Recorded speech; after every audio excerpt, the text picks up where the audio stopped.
I now recognize Officer Hodges to summarize his testimony. Good morning to the committee, members of the press, and to the country. To the members of the committee, I'd like to thank you for your invitation today to provide my account of my knowledge and experiences from January 6th, 2021. As the chairman mentioned, I'm a member of Civil Disturbance Unit 42 and is working in that capacity on the day in question. We started that day at 7:30 a.m., and our assignment at the time was to maintain high visibility along Constitution Avenue, namely the blocks leading up to President's Park, where then President Donald Trump was holding his gathering. My particular station was in front of 1111 Constitution Avenue, where I stood on foot as the crowd poured down the street and into the park. There were a significant number of men dressed in tactical gear attending the gathering, wearing ballistic vests, helmets, goggles, military face masks, backpacks, and without identifiable visible law enforcement or military patches. They appeared to be prepared for much more than listening to politicians speak in a park. Two of my colleagues were approached by a group of 3 to 4 of such men. They were white men in good shape with load-bearing vests equipped with molly pouches. They were wearing BDUs or battle dress uniform pants, tactical boots, black sunglasses, and short haircuts. They had radios, and one was equipped with an earpiece. After a bit of small talk, one of them asked my colleague something to the effect of, "Is this all the manpower you have? Do you really think you're going to be able to stop all these people?" Dumbfounded, my colleague simply expressed they didn't understand what the speaker meant, and the group continued on. As the day went on and speakers in the park said their piece, I monitored the crowd on the radio. Over the radio, I heard our gun recovery unit working constantly, monitoring those in the crowd suspected of carrying firearms, and making arrests and seizures when possible. Multiple gun arrests were made from January 5th through the 7th against those attending and likely had attended or planned to attend Donald Trump's gathering. Unfortunately, due to the course of events that day, we will never know exactly how many were carrying firearms and other lethal weapons. I don't know what time it was, but eventually the flow of the foot traffic reversed, with people leaving President's Park and traveling eastbound down Constitution Avenue towards the United States Capitol. At approximately 12:30 p.m., I noticed a commotion about half a block to my east, and I saw the crowd starting to coalesce around 2 figures. I ran to where they were and found a confrontation at the intersection of 10th and Constitution Avenue Northwest. One counter-protester, a black man, was backpedaling away from a white man in a Trump-labeled face mask who was closely following him with an outstretched arm. Myself and my colleague first arrived and physically separated the two, but a crowd of Donald Trump's people had gathered. They attempted to bait the counter-protester into attacking, shouting insults such as, "Your mother's a whore," and accusing him of hiding behind the cops. Eventually, enough MPD members had gathered to move along the crowd, who continued eastbound toward the Capitol building, and the counter-protester departed northbound on 10th Street. Returning to my post, I continued to monitor the radio. I could hear Commander Glover leading the defense efforts at the Capitol as the protesters began their transition from peaceful assembly into terrorism. I became agitated and wished we could move in to support as I could hear the increasing desperation in the commander's voice, yet we still had to wait for our orders to change. And eventually they did. At approximately 1:30 p.m., the commander authorized rapid response platoons to deploy their hard gear and respond to the Capitol, including CDU 42. The last thing I remember hearing over the air before departing for the Capitol grounds was confirmation that our explosive ordnance disposal team had discovered a device. Given which unit was being associated with the device, I immediately realized MPD had discovered a bomb of some type near the Capitol. This thought was never far from my mind for the rest of the day. We ran back to our vans and got on our hard gear as quickly as we could. Navigating alternate routes to avoid the foot traffic, we drove as close as we could to the Capitol, disembarking at the northwest side of the Capitol grounds. We gave our gear a final check and marched towards the West Terrace. The crowd was thinner the further out from the Capitol you were. So as we marched, the resistance that we initially met was verbal. A man sarcastically yelled, "Here come the boys in blue, so brave." Another called on us to remember your oath. There was plenty of booing. A woman called us stormtroopers. Another woman, who was part of the mob of terrorists laying siege to the Capitol of the United States, shouted traitors. More found appeal in this label, and shouted traitors at us as we passed. One man attempted to turn it into a duosyllabic chant. We continued to march. We had been marching in 2 columns, but as we got closer to the West Terrace, the crowd became so dense that in order to progress, we marched single file with our hands on the shoulders of the man in front of us in order to avoid separation. However, as we came close to the terrace, our line was divided and we came under attack. A man attempted to rip the baton from my hands, and we wrestled for control. I retained my weapon after I pushed him back. He yelled at me, "You're on the wrong team." Cut off from our leadership, which was at the front of our formation, we huddled up and assessed the threats surrounding us. One man tried and failed to build a rapport with me, shouting, "Are you my brother?" Another takes a different tack, shouting, "You will die on your knees." I was at the front of our group and determined we had to push our way through the crowd in order to join the defense proper. So I began shouting, "Make way," as I forged ahead, hoping that I'm clearing a path for others behind me to follow. However, as I looked back, I saw that the rest of the group came under attack and were unable to follow. The crowd attempted to physically bar the rest of the platoon from following. I backtracked and started pulling the terrorists off my team from their backpacks and their collars.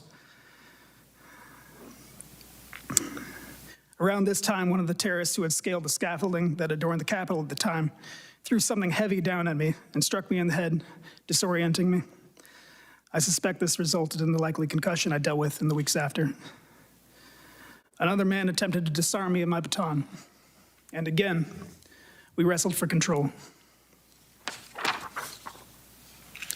He kicked me in my chest as we went to the ground. I was able to retain my baton again, but I ended up on my hands and knees and blind.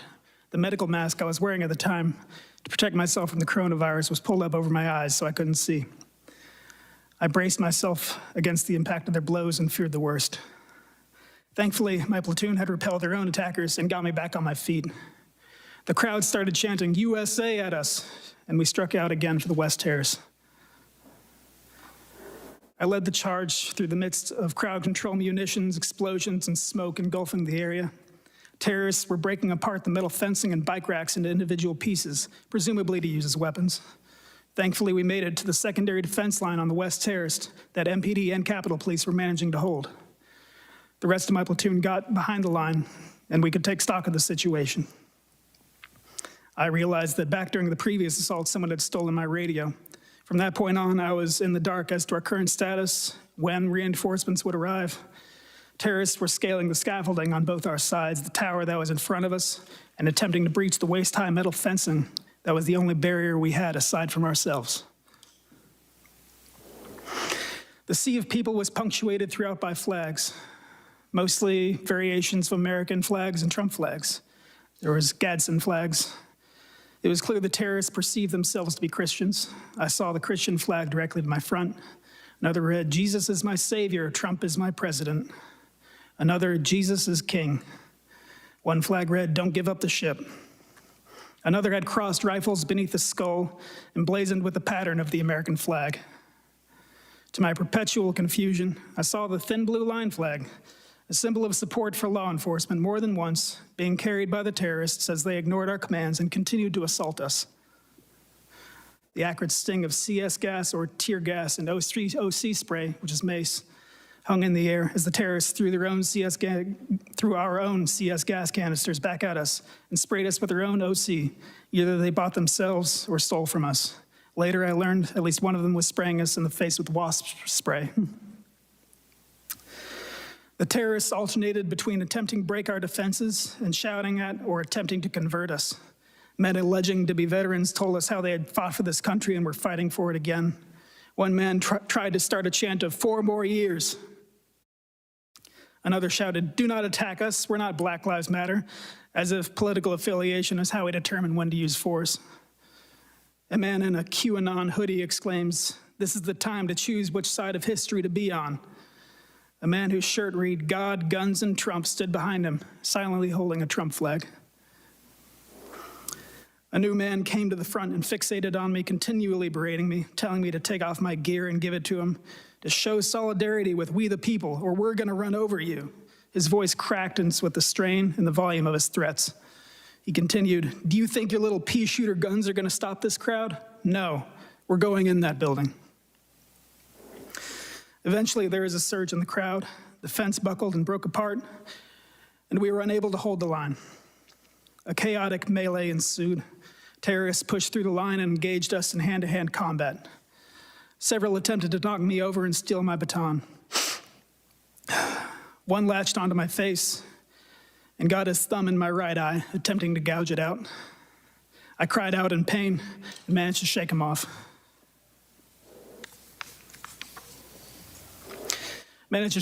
Before any permanent damage was done. I couldn't fully engage anyone, for the moment I do is when another 20 terrorists move in to attack while my hands are full. It was all we could do to keep ourselves on our feet and continue to fall back. I'm sprayed with a fire extinguisher, and a red smoke grenade burns at our feet. In the fight, a terrorist is knocked to the ground and his jacket rides up, exposing a large hunting knife on his belt. I, along with several other officers, piled on him, while another removed the knife from his person. He regained himself unharmed and shouts indignantly, "What are you doing? What are you guys doing?"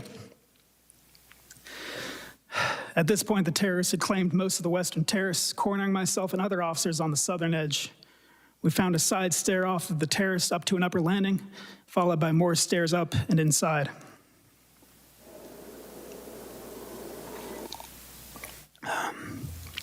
Inside the Capitol building, officers walked through the halls briefly until they found a place to sit, decontaminate their faces of OC and CS, and take a quick breather. I followed suit. Someone had managed to find a package of water bottles and was passing them out. I washed off my face as best I could, rinsed out my mouth, and drank the rest. I took the opportunity of relative safety to don my gas mask. Not long afterward, I heard someone calling for officers to move to assist. I steeled myself for another round and descended a stairway into a long hallway filled with smoke and screams. The Capitol building is labyrinthine, but judging from the sound of intense combat, I could tell this hallway led outside to where the terrorists had forced our retreat. Officers were stacked deep, but every so often one would fall back from the front line, nursing an injury or struggling to breathe, and those who remained would take a step forward. It was a battle of inches, with one side pushing the other a few, and then the other side regaining their ground. At the time, I, and I suspect many others in the hallway, did not know that the terrorists had gained entry into the building by breaking in doors and windows elsewhere, so we believed ours to be the last line of defense before the terrorists had true access to the building and to potentially our elected representatives. Eventually, it was my turn in the meat grinder that was the front line. The terrorists had a wall of shields that they had stolen from officers, as well as stolen batons, what other armaments they brought. Even during this intense contest of wills, they tried to convert us to their cult. One man shouted, "We all just want to make our voices heard, and I think you feel the same. I really think you feel the same." All while another man attempts to batter us with a stolen shield. Another man, like many others, didn't seem to appreciate that this wasn't a game. He fought his way across the lawn, up the steps, through the western terrace, all the OC and CS gas, and at the front line of this final threshold was asking us to hold on because he has asthma. The two sides were at a stalemate at a metal door frame that sat in the middle of the hallway. At the front line, I inserted myself so the frame was at my back in an effort to give myself something to brace against and provide additional strength when pushing forward. Unfortunately, soon after I secured this position, the momentum shifted and we lost the ground that got me there.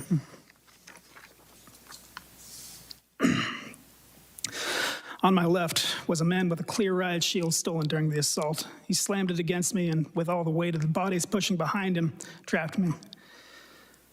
My arms were pinned and effectively useless, trapped against either the shield on my left or the door frame on my right.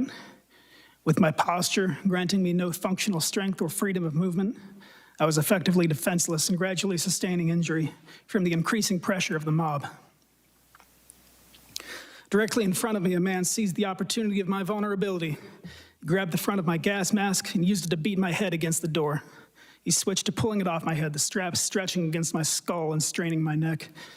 He never uttered any words I recognized, but opted instead for guttural screams. I remember him foaming at the mouth. He also put his cell phone in his mouth so that he had both hands free to assault me. Eventually, he succeeded in stripping away my gas mask, and a new rush of exposure to CS and OC spray hit me. The mob of terrorists were coordinating their efforts now, shouting "heave, ho," as they synchronized, pushing their weight forward, crushing me further against the metal door frame. The man in front of me grabbed my baton that I still held in my hands, and in my current state, I was unable to retain my weapon. He bashed me in the head and face with it, rupturing my lip and adding additional injury to my skull. At this point, I knew I couldn't sustain much more damage and remain upright. At best, I would collapse and be a liability to my colleagues. At worst, be dragged out into the crowd and lynched. Unable to move or otherwise signal the officers behind me that I needed to fall back, I did the only thing that I could do and screamed for help.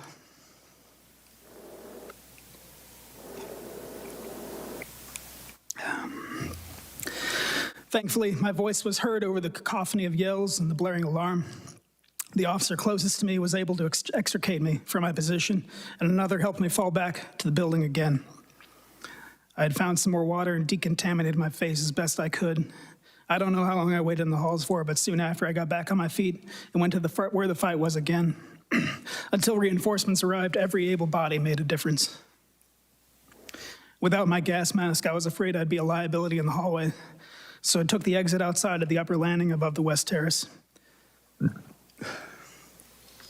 I found a police line being held and the terrace encircling us, much like on the West Terrace lower. It was getting later in the day, however, and it appeared we weren't the only ones getting tired. It seemed most of the mob was content to yell rather than try and break our line again. After some time of guarding the upper landing, I saw reinforcements arrive from the south. I'm not sure which law enforcement agency it was, but I turned to them and I started clapping, as it was a sign that badly needed help was starting to finally arrive. Soon after that, I started feeling the effects of the day taking their toll and went back inside to rest. Gradually, all the members of CDU 42 gathered in the room known as the Capitol Crypt. We checked on each other and convalesced, glad to see each other in one piece. Despite our exhaustion, we would have ran out into the fight again should the need have arisen. Thankfully, as the day wore on, more and more resources had arrived at the Capitol to drive off the terrorists. We stayed in the crypt until quite late. And even after we were allowed to leave the grounds, we didn't get to go home. Those who needed immediate medical attention took a van to the local hospital, while the rest of us parked near the city center until the city was deemed secure enough for us to check off. I believe we finally got that message around 1 a.m. the following morning. We drove back to the 4th District and from there went home. Thank you for letting me testify.